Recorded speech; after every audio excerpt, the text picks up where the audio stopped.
Phew. Hello, everybody. Welcome to All Villa No Filler. This is going to be really, really quick because I'm quite keen to see Liverpool versus Arsenal. Please do like and subscribe. The transfer window. This is as insane, maybe, as I can remember. Bizarre, just bizarre stuff. For those of you who are viewing later, please do comment, please do like, subscribe, and then I'll interact with it as well. But yeah, things are. It's hard to really sum it all up. Last night, I think Fabrizio Romano, quite frankly, this summer has had a bit of a nightmare. Yesterday, he was saying, the here we go soon for Lucas Paqueta to leave West Ham to come to Aston Villa, and that Villa would pay something like a £5 million loan fee, and maybe with an obligation for something like 47 million next summer. Yes, Aston Villa needs someone in that number 10 role, that Asensio role, and Paqueta would have been a brilliant signing if it were possible and feasible, but, well, it looks like it isn't, because he's just scored a goal for West Ham away at Nottingham Forest and kissed the badge. So Fabrizio Romano's here we go. Looks like it was somewhat too quick, really. And now Asensio's getting linked to Fenerbahce. Hard to know exactly what's going on. I think it's worth just mentioning for Villa. Just to give the sense of why things probably are the way they are.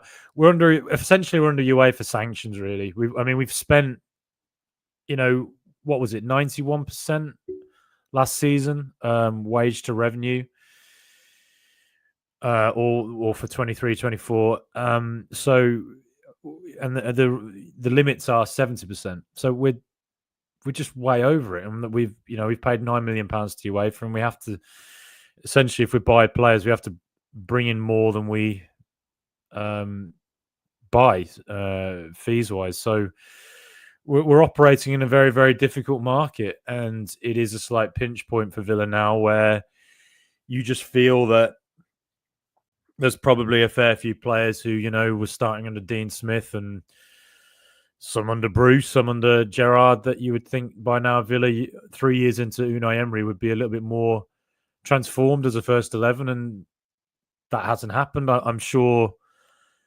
maybe in a few years' time we'll look back on it and have a better sense of what happened, and can kind of talk with a better context of why things are the way they are and what mistakes were made, because frankly it is a mistake that Villa were so far over on the wages. And I've talked before that I think a lot of the contracts that we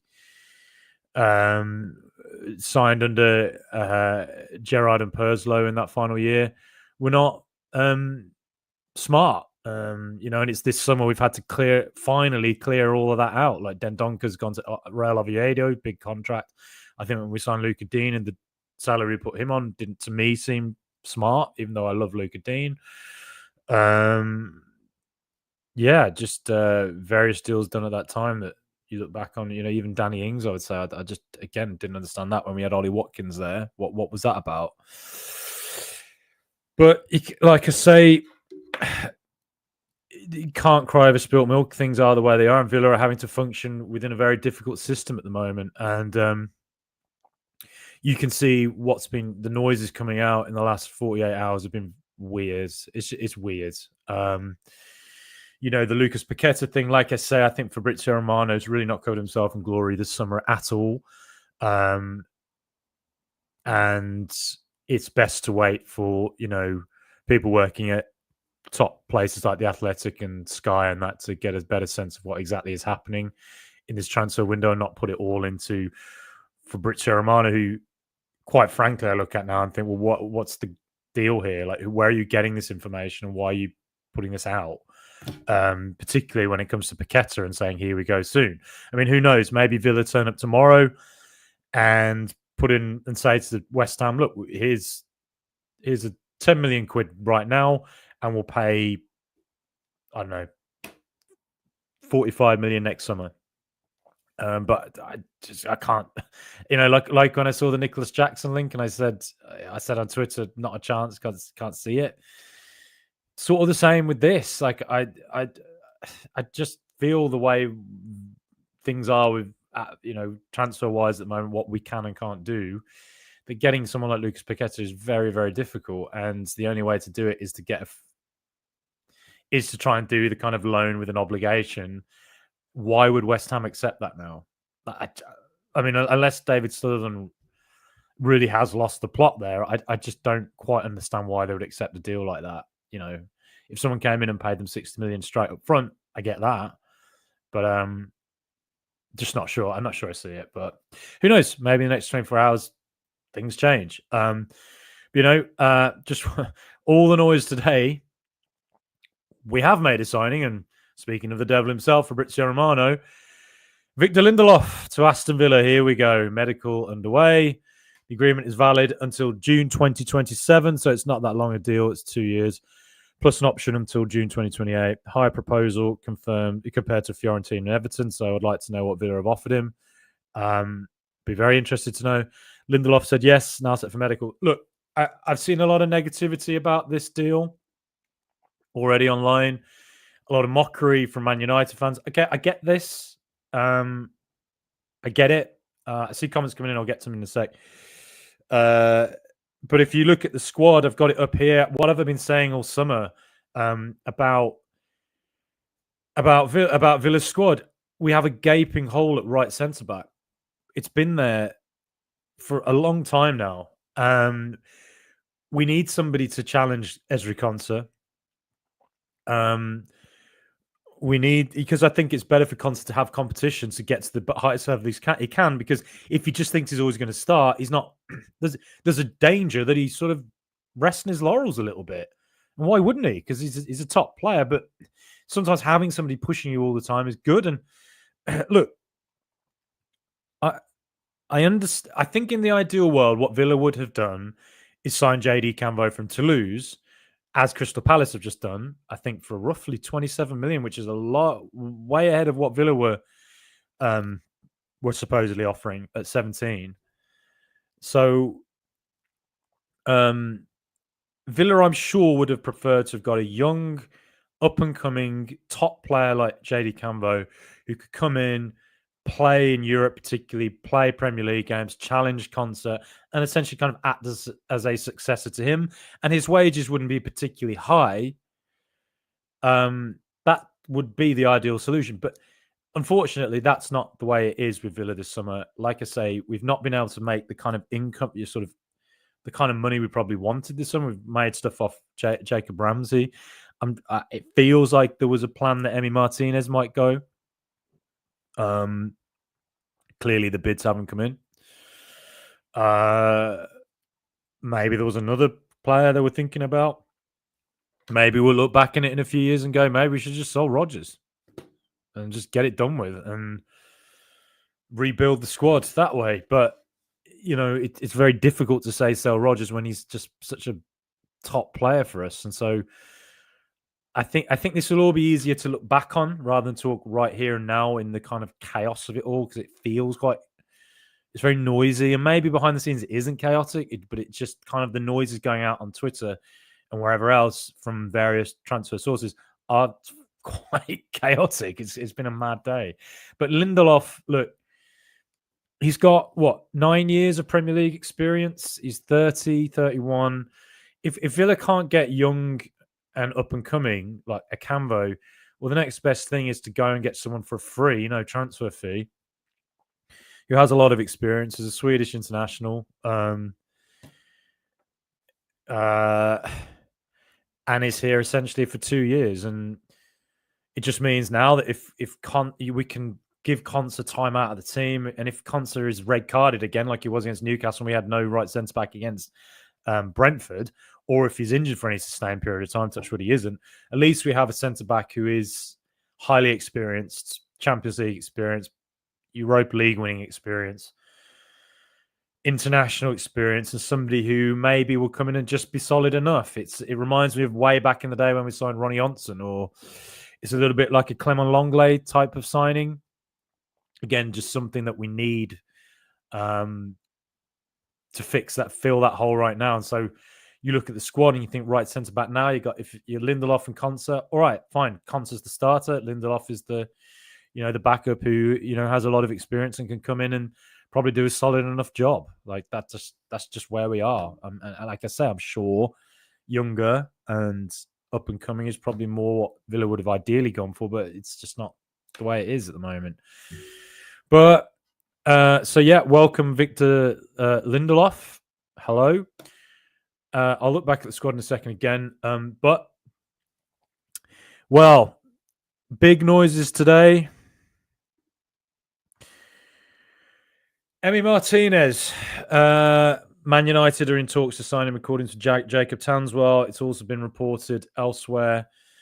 Romano's been talking about it very heavily, saying personal terms are agreed. But the fact of the matter is, personal terms could have been agreed 6 months ago. Like that's not breaking news.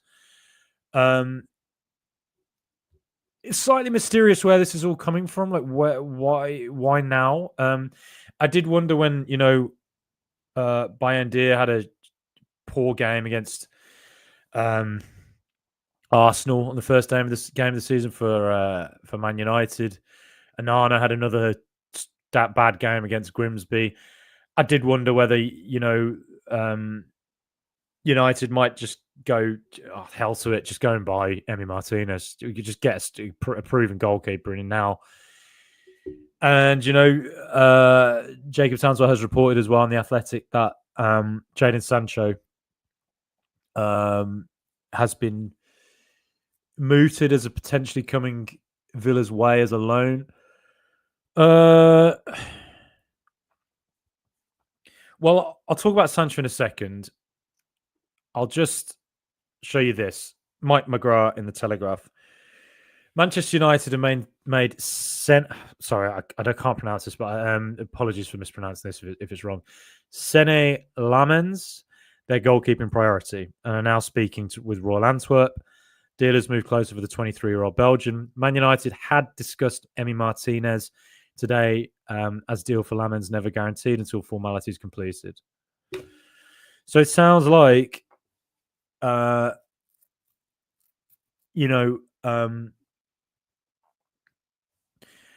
Martinez is almost the backup going off that.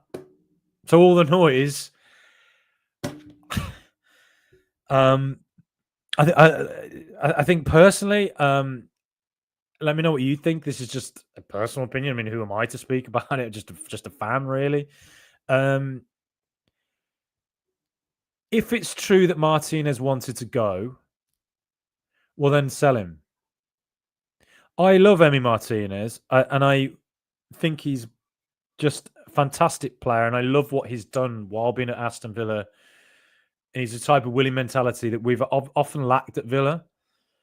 I think he's, seeing him go and win the World Cup as an Aston Villa player and do the things he did in the World Cup final as a Villa player, it was just so special and so unique as a Villa fan to witness that.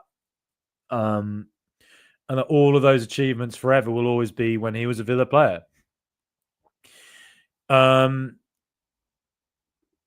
If he wants to go, Jacob Tanswell has reported Martinez wants to leave Aston Villa, and his representatives have been in talks with United since January. And he's doubtful to play now against Crystal Palace tonight. I'll put it like this.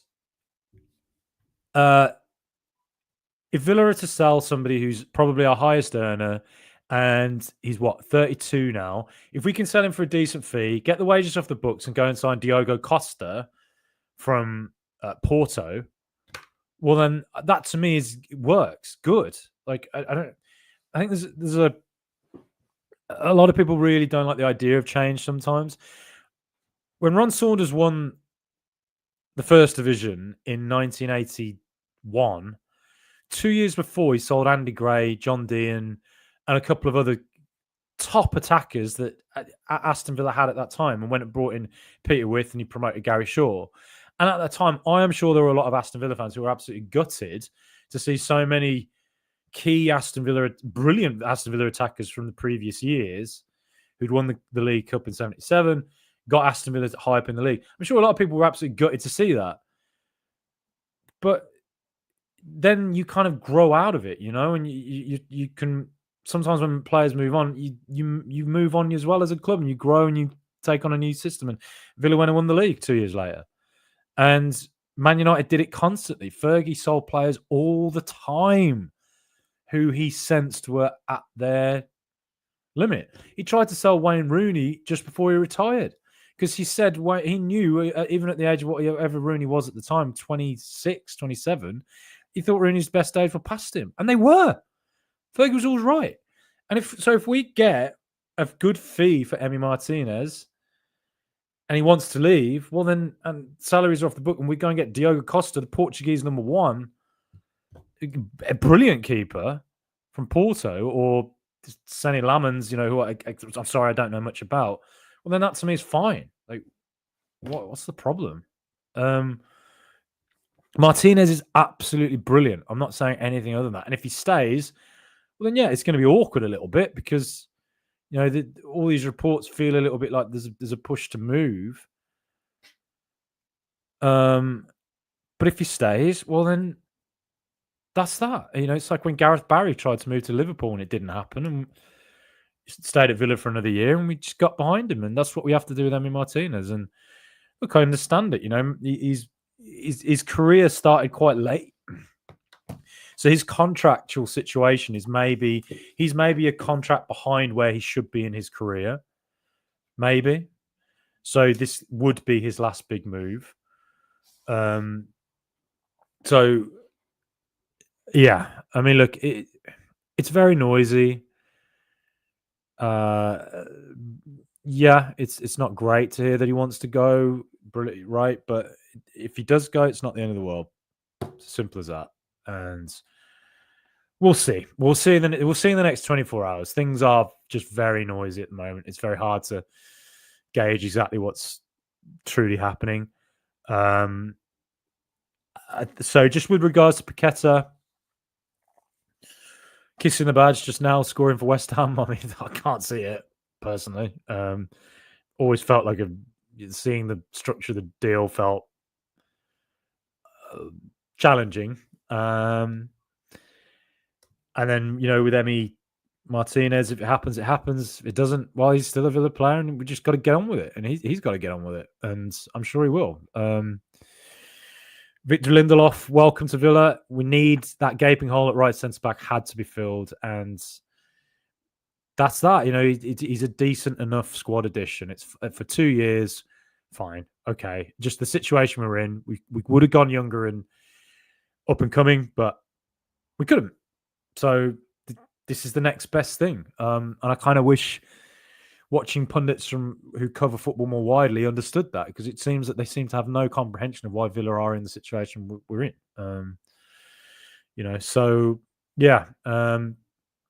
Now let me just get the squad back up. Please subscribe. Please let me know what you think. I'll get to comments in a second. I am keen to see Liverpool Arsenal in a second. So, but looking at the squad right now, fair few injuries sadly for tonight. But for now, it's Martinez and Bizot. Goalkeeper's fine. Victor Lindelof and Ezri Konsa, right centre back options. Okay, fine. Is what it is. Mings and Pau Torres, fine. Mats and Dean, really good options. Andres Garcia and Matty Cash.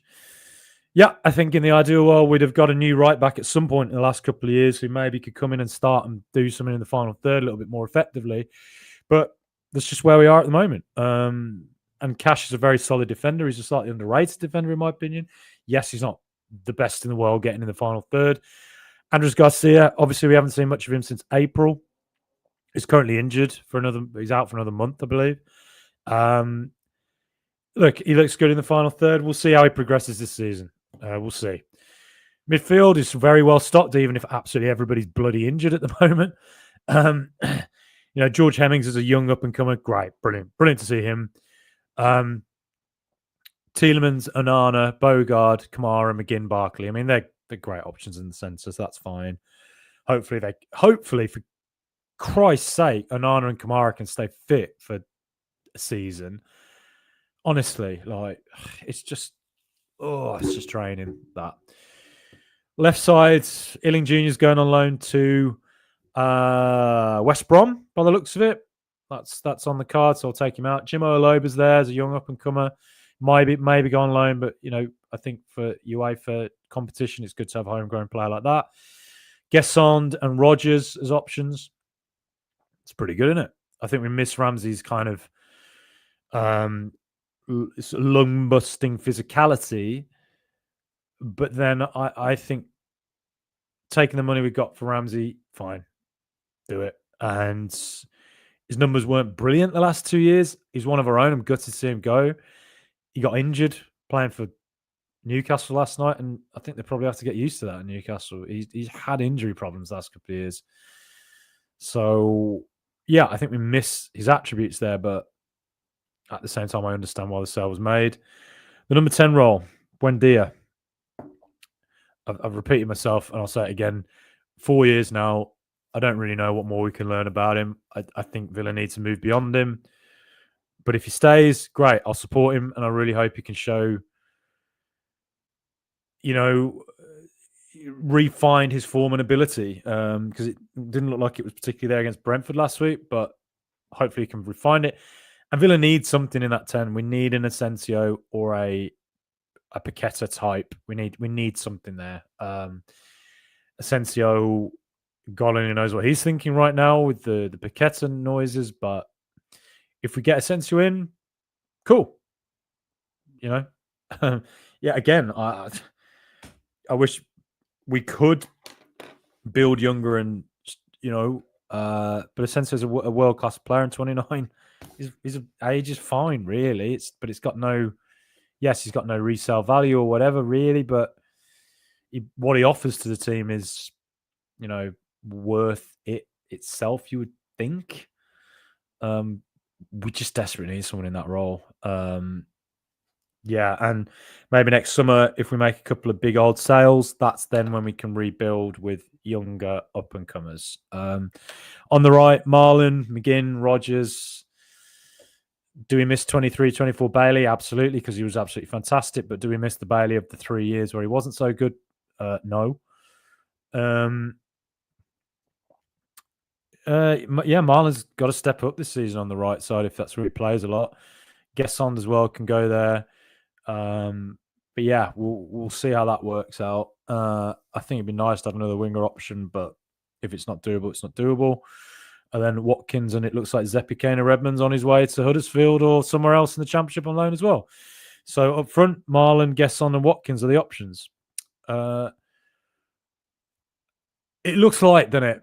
That attack options look like. I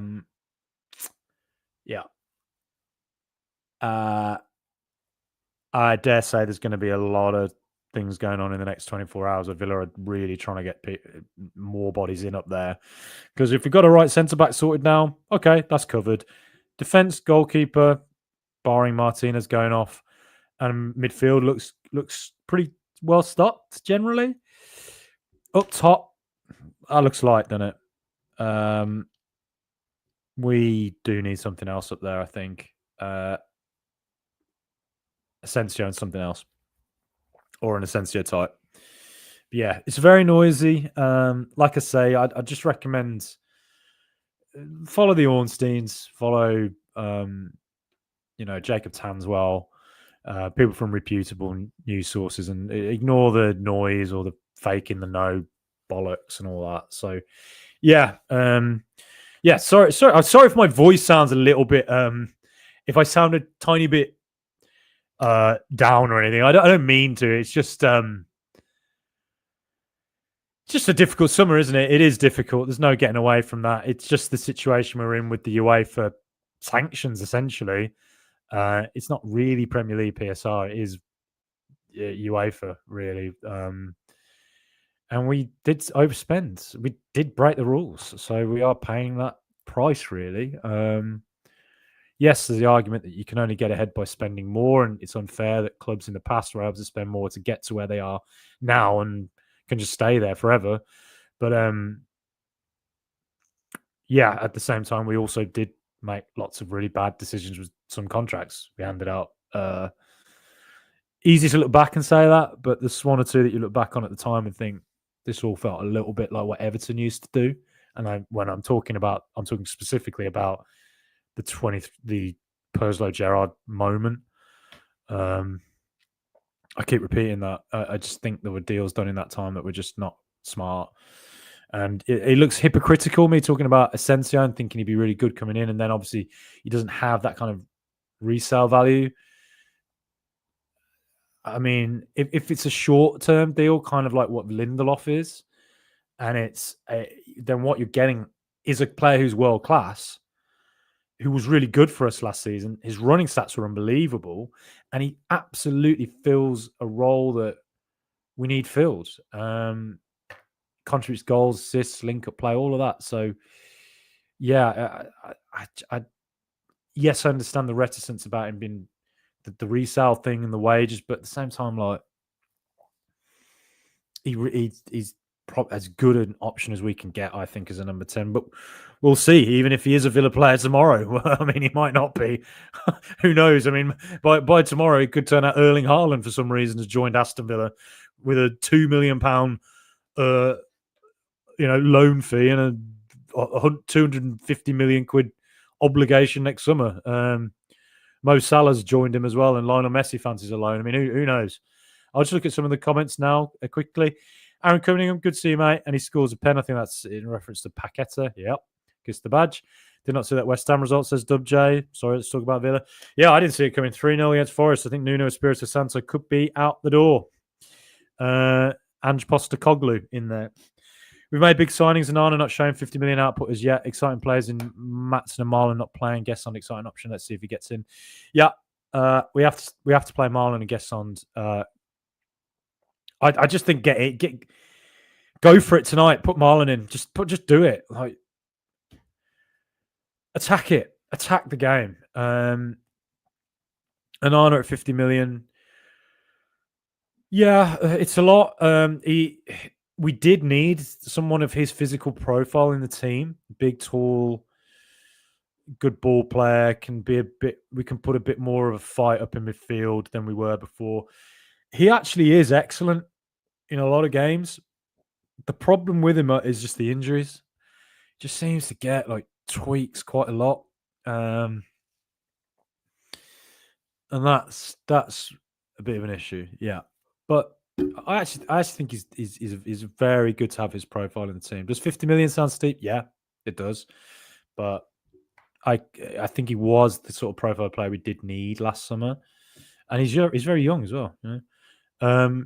Black Country Villain, good afternoon, or good to see you again, mate. You're always saying nice things on here. Nice to see you, mate. Andrew Westwood, we need a reset this season will hurt, but be in a better position next season. Yeah, I think I agree with you, Andrew. I think the way to look at it next year.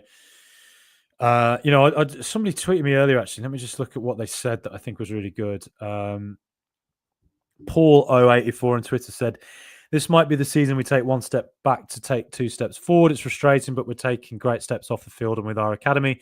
These efforts will manifest itself back onto the pitch in time. I think that's a really, really healthy and intelligent way of looking at it. And it's similar to what you've said as well, Andrew. Like you've got to just think of it in a way of difficult summer, a uniquely difficult summer, but it won't always be like this. And the academy is making moves. We just signed Fletcher Boyd from Aberdeen for £1 million, I think. And he was the number one target. So clearly the academy are desperate to get that guy in. And the thing is with these academy players, made 250 million quid off academy players in the last few years. I mean, who's to say Fletcher Boyd doesn't end up being, if he's decent, maybe he goes for 10 million quid and we made 9 million profit. If he's absolutely brilliant, maybe one day he goes for 50 million quid. That's where we are operating at the moment, and that's where we're at before the revenues can catch up in a few years' time. And we are making intelligent decisions off the pitch when it comes to academy, new revenue sources, stadium. We are trying. So I think just we're paying for some not great decisions in the past, but next summer might be the one where things are revolutionised a bit, and hopefully we continue to step forward. But this year, we still have a really good squad, and we can still do some really good things this season. And hopefully we can get a result against Palace tonight and start going. The window is the most bonkers period of time. I just wish it closed. Yeah, same. I want it to end. Duncan Kilburn, good to see you again, Duncan. Hi, all. Not remotely fussed if Martinez goes for the right money, all a bit late in the window, though. Yeah, same. I think if we got Diogo Costa or Lemons guy, who I know very little about, but if we got Diogo Costa, I'd be like, brilliant. That's a great move. Yeah, I'm just kind of just shrugging my shoulders now if anywhere to go. It's like you just have to, you can't emotionally get too attached. You just got to, it's just the way it is. Lindelof had Prem experience, free in and is covered. Yep, good way to look at it. Free agents backup is low risk signing for his concert at right back as well. Some matches. Yeah, that's true. Yeah, it's good way to look at it as well. Jay Sharp suits the walkabout football we seem to play. yeah, that's what you mean there. Captain Mark Apton, Lindelof in centre back, concert out to right back. Some games, yeah, that's an option. Manure should buy some Grimsby players, yeah. Paqueta played and scored for West Ham today. Is he going Romano not as trustworthy as in the past? No, Romano's had a bad summer. He has. I'm just bluntly going to say it. He's had a bad summer. I don't really understand. I don't get the approach he's had, really. I just can't see it with Paqueta. I just can't. I'd be stunned if we pulled it off. I'd love it if we did. I should be so surprised if it happened. It's just, why would West Ham accept that sort of a deal? I don't get it. Like 5 million loan and then 45 million obligation. I can't see it, but who knows? Maybe they do. WJ, if it doesn't go well tonight, I really hope we keep the behind the boards. Problem is, fan base has been squeezed by previous business and frustration will show.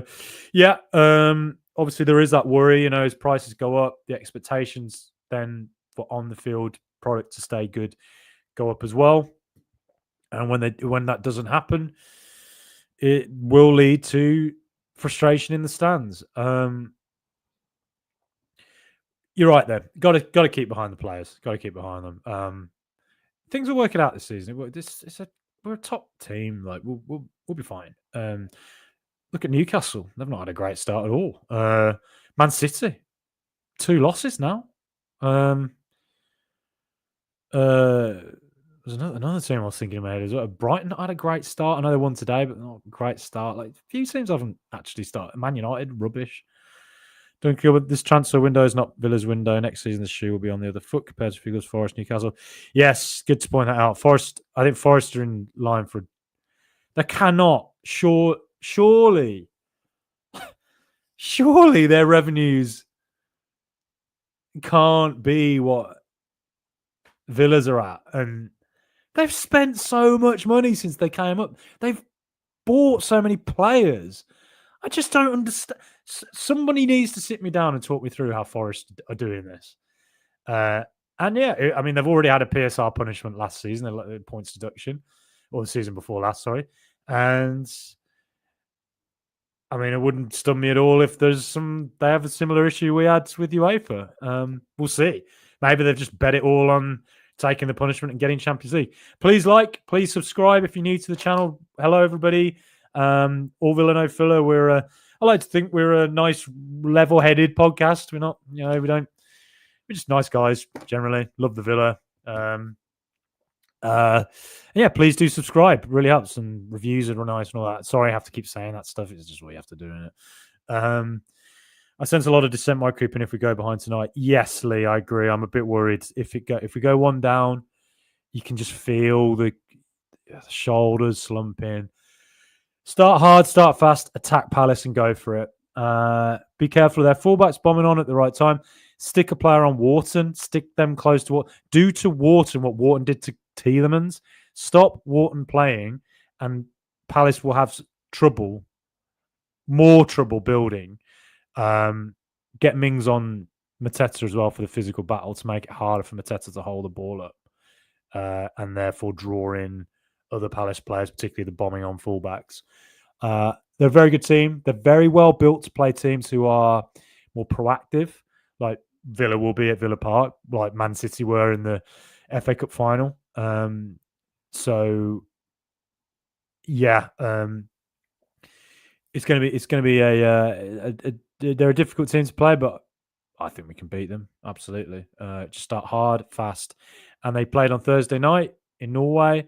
They've never done the Thursday to Sunday thing ever, so that's a whole new thing for them to experience. And it may creep in tonight. They might just feel it.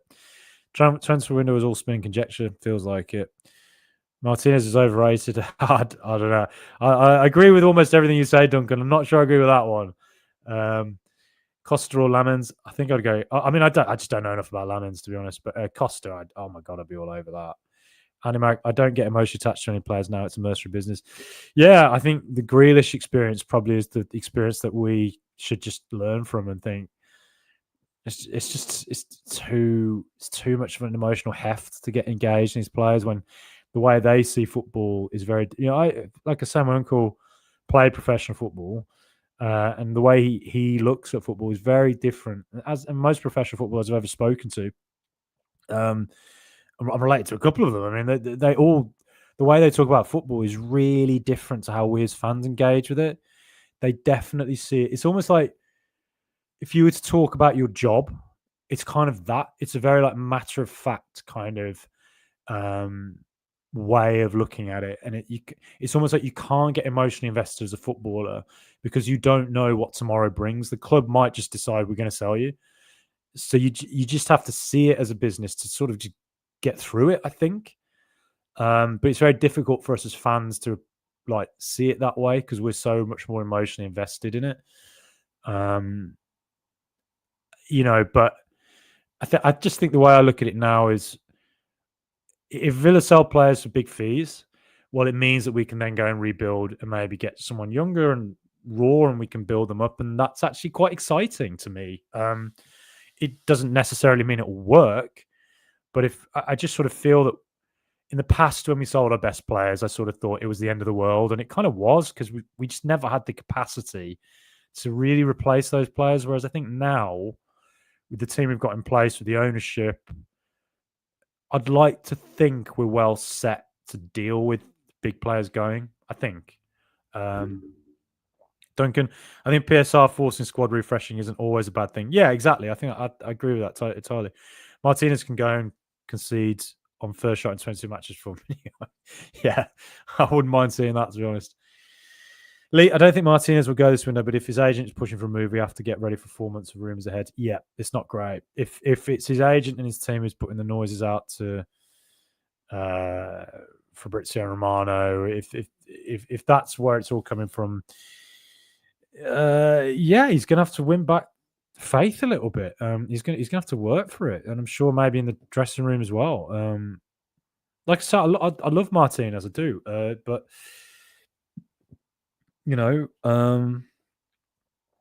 if he sticks around, he's going to have to win people back round a bit. Need to swap Buendia out for Asensio ASAP. Yeah, Asensio's just light years ahead. Buendia's not good enough, says Andy. Yeah, I just think he's had. I mean, I never ever want to be against Villa players. I never. On this podcast, I think we're really good at not being negative about Villa players or being down on them. I just think with Buendia, he's had 4 years, and what's the end product now? It's like, what more can we do really? Maybe tonight against Palace he starts and scores a goal and sets one up, and I'm like, well, there I am looking like the biggest dickhead in the world. And hopefully that's the case. I'll be very happy if that's the case. But I just sort of am going on the evidence of 4 years and being like, well, maybe it's time to move on. Emery needs to start Marlon right wing and let him go at form and sharpness. Yeah, I'd start Marlon tonight. Captain my captain, only now fully understand what banana rama meant by cruel summer. Excellent reference. Alistair Mackay, a big no to Lucas Paqueta and Conor Gallagher. I haven't seen a Conor Gallagher link. I'd take Paqueta though. I think I'd take Paqueta. I think he's just technically a wonderful player, and if he was in a different squad, I dare say he'd look top class. Martin McFly, frustrating news but exciting too, if you know what I mean.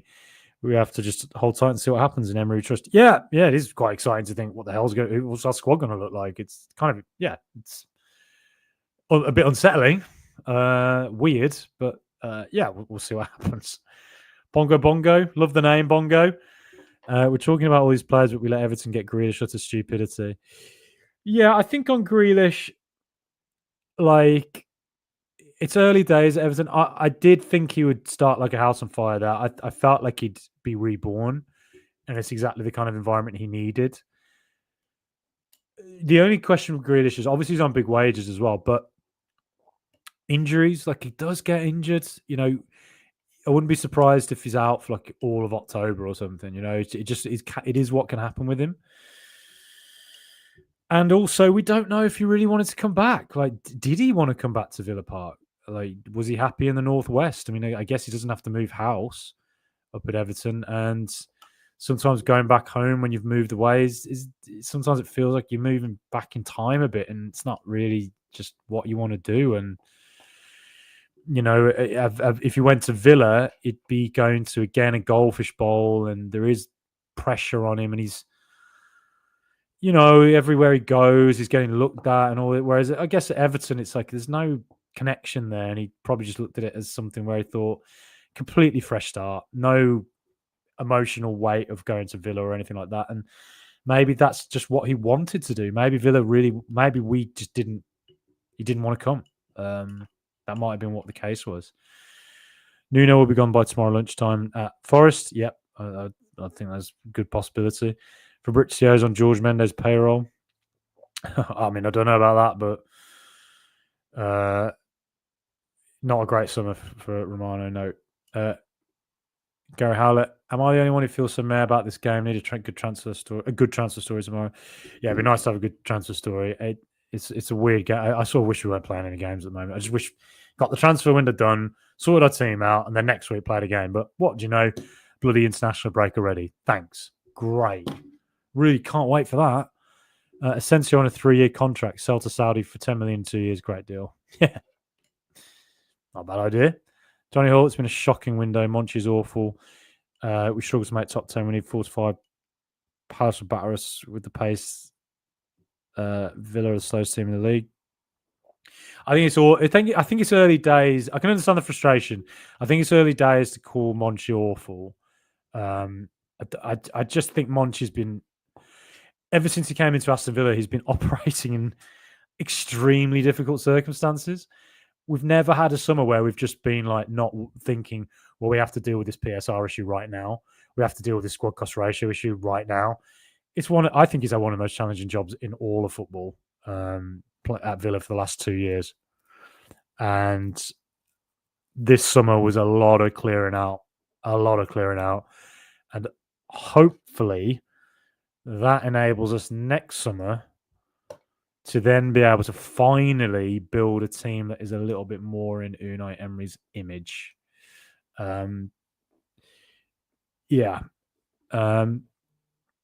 Wilson not amounted to much, the lad from Rangers. Rory Wilson, I think he's a fake player. I don't think he exists. I'm convinced it's just what one day Monchi's going to say, here's 20 million plus Rory Wilson, and the other team, and we'll value Rory Wilson at 30 million quid. And he'll turn up and they'll be like, hang on, the other team will be like, hang on, who's Rory Wilson? I've never seen him in the U team. I've never seen him in the reserves. I've never seen him on the bench for the first team. Who is he? Does he exist? Yeah, he's so highly rated and apparently has loads of goals. So signed a new deal as well. So I mean, we'll see. I mean, maybe he makes a breakthrough this season, possibly. But I sort of feel like he doesn't exist. It's bizarre. Richard Groven on the train on the way to VP. Oh, have a good time there, mate. Issues at the club are bigger than SCR, mate. Major problems. Yeah, I'm not. No, I don't think it's too bad. I wouldn't say it's too bad. I think we're just in a very difficult moment caused by previous mistakes that weren't necessarily like the present team's fault. Another thing, if you're a youngster, why would you sign for Villa? We don't blood youth. Yeah, I think we this season we're going to have to. We'll be forced into it. I mean, we have given a few players a chance. Like Bogart's come through. Amari Kellerman was getting games in the Conference League. Philogene as well got an opportunity. So he has given a chance to a few. It's just very difficult. The leap is so gargantuan. I think this season Hemmings will break through, and I think Jim Oyaloba will play in the Premier League as well. They're the two I look at as the closest to being sort of ready. Hemmings particularly looks very good, and it will be forced into playing him. Gary Howlett, he owes West Ham anyway. PSR doing its job. Forest, Newcastle, and us. Hope City go off the charges. Obviously, no one will take heed of any consequences after that. Yeah, it's a good point. I'd be interested to see how people react to that. There's already a problem with fan base from a split in style of play, which has gone on for 18 months and been really bad, slow, and boring. I still think our style of play is good. I like it. I understand why people might find it pedestrian, and I think against low block teams, it can come back to bite us. That sometimes we need to when we're playing against low block teams, we have an opportunity to break up the pitch quickly.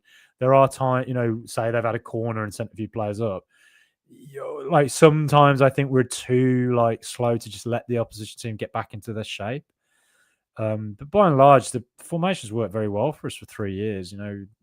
It kind of has. Melty shirts. Let's just spend a few billion as long as we break at least 160 rules. We have years to live.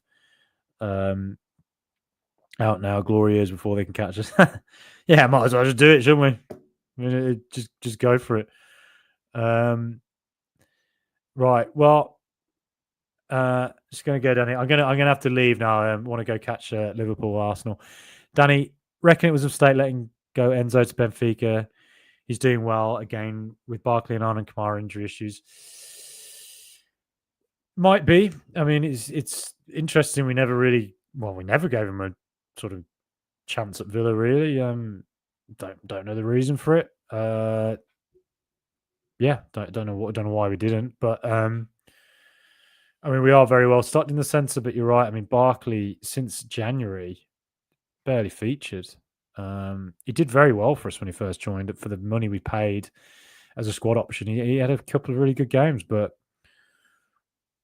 yeah, I'm not overly convinced now, given what's been going on since January. And Arnold Kamara, I mean, it's just so frustrating how injury prone they seem to be. Yeah, very frustrating. But yeah, I mean, look, so that's going to be me there. I think please please subscribe. And if you're watching later, please do comment and I'll get back to them later. But yeah, come on. Let's go and beat Crystal Palace. We can do it. And next 24 hours, what is it that Samuel L. Jackson says in Jurassic Park when he's got a cigarette in his mouth? It's a pen, it's not a cigarette. Hold on to your butts. Come on, everybody. Let's stay positive. Let's stay good. Up the mighty.